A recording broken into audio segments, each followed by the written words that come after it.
đưa em đến như một cơn gió, rồi cho tình yêu với cả lời hứa rằng ngày mai đôi ta gần nhau mãi sẽ không rời. Trong anh giờ phút ấy yên hình bóng em,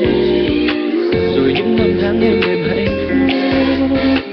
vượt qua thật nhanh không